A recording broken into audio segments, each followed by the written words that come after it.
ये दावा करता है कि मुकेश सहनी हमारी तरफ आ सकते हैं। जब मुकेश सहनी की बात हमने की तो सहनी जी को फैसला करना है। हम तो कहें यही है हाँ, निश्चित तौर पर हम तो चाहेंगे कि वो आए। और इससे भी कहीं ना कहीं मांझी जी नाराज हैं। एनडीए के प्रारूप में कोई बदलाव होगा। सीटों को लेकर जदयू और भाजपा की गुप्त बैठक भी हुई है। नोरमा ग्रुप, जो सोचता है वो करता है। आपके अपने सपनों का आशियाना। नमस्कार, भारत लाइव देख रहे हैं आप। देखिए, बिहार में एनडीए के सीटों का समझौता जल्दी ही फ्लोर पर उतरने वाला है। सभी दल, चाहे लोजपा के बिहार के अध्यक्ष हो राजू तिवारी या फिर मांझी जी हो, इस तरफ इशारा कर रहे हैं कि जल्दी ही सीटों का बंटवारा हो जाएगा। इसको लेकर बातचीत भी शुरू हो गई है। राजू तिवारी ने इशारे में समझा दिया है। हमारे पत्रकार से बात करते हुए राजू तिवारी ने इस बात पर भी कहीं ना कहीं मुहर लगाई कि सीटों को लेकर अंदर अंदर आपस में तालमेल बनाने की कोशिश की जा रही है। कब तक ये चीजें सार्वजनिक हो पाएंगी? देखिए, बताया जा रहा है कि इस महीने के अंत तक एक रफ जो एस्टिमेट है वो मिल जाएगा सभी दलों के तरफ से, और उसके बाद एनडीए इस पर अंतिम मुहर लगाएगी। सब कुछ तो चुनाव के नजदीक होगा, लेकिन मीडिया और जो सियासी घराने हैं, सियासी कॉरिडोर्स हैं, इनमें चर्चाएं पुख्ता तौर पर सीटों को लेकर शुरू हो जाएंगी। अभी तो जो खबरें आ पा रही हैं वो यही है कि विभिन्न दलों ने अपने जो एस्टिमेटेड सीट्स हैं उससे कहीं ज्यादा डिमांड रखा है। अब जैसे कल एग्जाम्पल के तौर पर देखिए, मांझी जी 35 सीट पर अड़ गए। मांझी जी 35 सीट अपनी तरफ से डिमांड करते हैं, और इतना ही नहीं, आज तो इशारों में उन्होंने प्रत्याशी भी उतारना शुरू कर दिया। एक सभा के दौरान प्रत्याशी का पीठ ठोक दिया उन्होंने कि ये चुनाव लड़ेंगे। अब ऐसे में क्या मांझी जी बगावत के मूड में हैं? क्या एनडीए छोड़ने का भी कोई बैकअप प्लान है, या फिर एनडीए के प्रारूप में कोई बदलाव होगा? सीटों को लेकर जदयू और भाजपा की गुप्त बैठक भी हुई है। इसमें तीनों दलों को मौका नहीं दिया गया बाकी, और इससे भी कहीं ना कहीं मांझी जी नाराज हैं। उस नाराजगी को सार्वजनिक भी कर रहे हैं, लेकिन एनडीए में बने रहने को लेकर भी उनके पुत्र संतोष मांझी लगातार बयान दे रहे हैं। कल भी मुझसे बात करने के दौरान उन्होंने ये बात कही कि वो एनडीए में है और एनडीए के पास विनिंग कॉम्बिनेशन है, इसलिए इधर उधर जाने का कोई मतलब बनता नहीं है। दूसरी बात, चिराग पासवान आज मुंबई में थे। उनसे भी जब सीटों को लेकर फाइनल समीकरण पूछा गया तो उन्होंने कहा कि ये सब कुछ जल्द ही तालमेल के साथ सुलझा लिया जाएगा। सीटों को लेकर कोई विवाद ही नहीं है। रही बात विनिंग कॉम्बिनेशन की, तो वो हमारे पास है, इसलिए तेजस्वी यादव या कांग्रेस, इनकी बेचैनी बढ़ी हुई है। क्या विनिंग कॉम्बिनेशन होगा? कितनी सीटें एनडीए में रह जाएंगी? क्या इससे ज्यादा सीटें बढ़ेंगी? क्या पार्टियां और एनडीए में बढ़ेगी? इसको लेकर एक चर्चा बिहार में खूब हो रही है। एनडीए में एक और दल बढ़ेगा, इसकी चर्चा हो रही है। कल हमने देखा कि एक तरफ बात करते हुए बाकी मुद्दों पर तो उन्होंने बोला ही, लेकिन जब मुकेश सहनी की बात हमने की तो उन्होंने इशारे में कह दिया कि ये तो एनडीए का होल एज अ फैसला होगा और मुकेश सहनी जी को भी फैसला करना है, लेकिन मेरे पुराने मित्र हैं तो मेरी तरफ से तो हाँ रहेगी।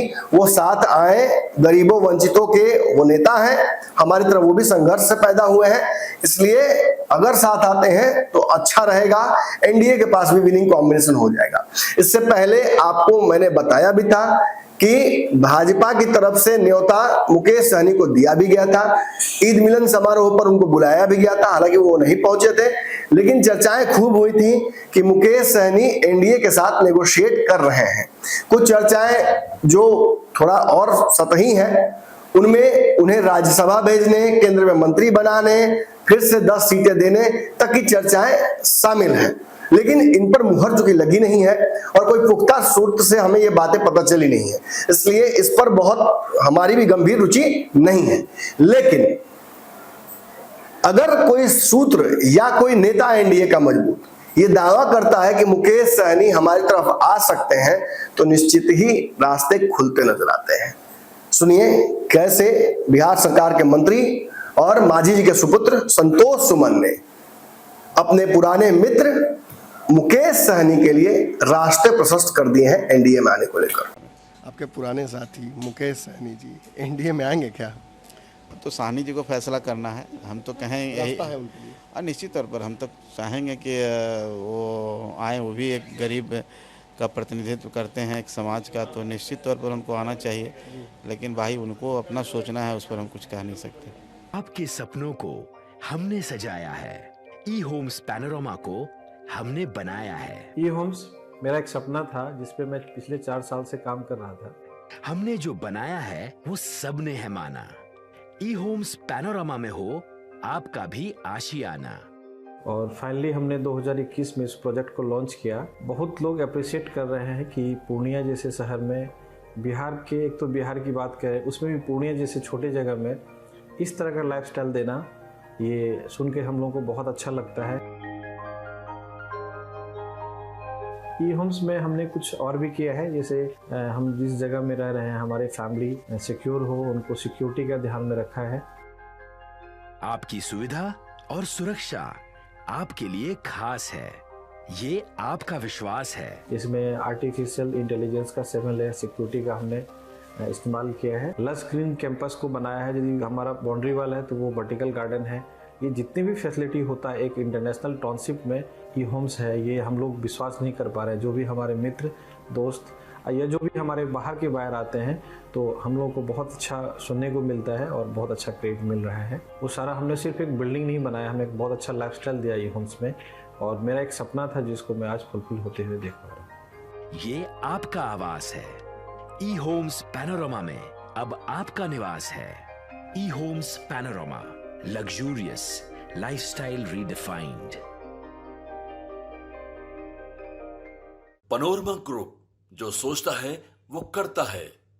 अगर ये वीडियो पसंद आई और वह बिहार के राजनीति और बिहारियत से सरोकार रखेनी तो सब्सक्राइब बटन दबा के चैनल के सब्सक्राइब कर ली। ओजे एगो घंटी बा, ओकरा बटन दबा देला से कुल सटीक और मारक खबर रुआ मुफ्त में मिल जाई। अगर रुआ पत्रकारिता के हमनी के नया प्रयोग में सहयोग कर चाहतानी तो ज्वाइन बटन दबा दी।